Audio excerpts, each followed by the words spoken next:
កម្មការសូមពិនិត្យមកឲ្យបានច្បាស់ថាតើអ្នកណាមានស្លឹកបំពាក់ស្អាតជាងគេហើយការសម្ដែងល្អជាងគេឥឡូវយើងពិនិត្យមើលសិនសូមខ្មៅទាំងអស់ហ្វេណាលេចុងក្រោយ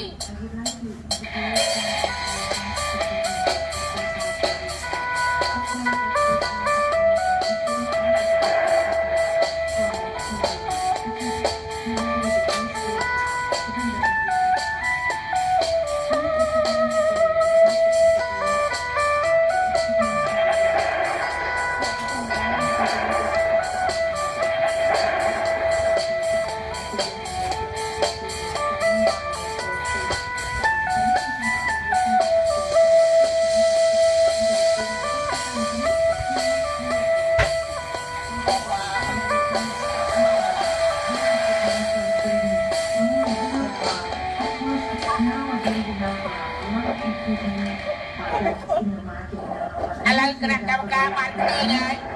ជាមួយនឹងសម្រាប់ខ្មៅទាំងអស់នៅក្នុងកម្មវិធីអូឡាឡាហូលស្វិនរបស់យើងតែតែខ្ញុំកោះអានខុសតែខ្ញុំយ៉ាងណាមកអុកអាក់ជាមួយខ្ញុំគាត់ប្រាប់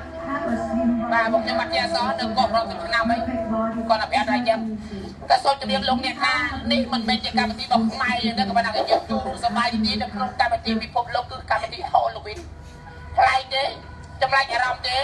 អូវគ្គក្រោយនោះលោកម៉ាត់ជុំជាមួយនឹងកាយវិការផ្លែកចម្លែកអារម្មណ៍ខ្មោចមួយនឹងសួរសំណួរចុកចាប់ទីក្រោយទៅលើខ្មោចមួយចំនួនដែលស្លាប់ដោយសារមូលហេតុអីអ្នកខ្លះមិនដឹងថាស្លាប់ដោយសារញាត់សម្លេងជុំវត្តឬក៏តិចទេព្រោះអីខ្មោចមួយត្រូវតែមានហេតុផលរៀងៗខ្លួនដើម្បីគណៈកម្មការព្រួយរំញោចអារម្មណ៍សម្រាប់ពេលកម្មវិធីទាំងមូលសូមសម្រាប់បន្តិច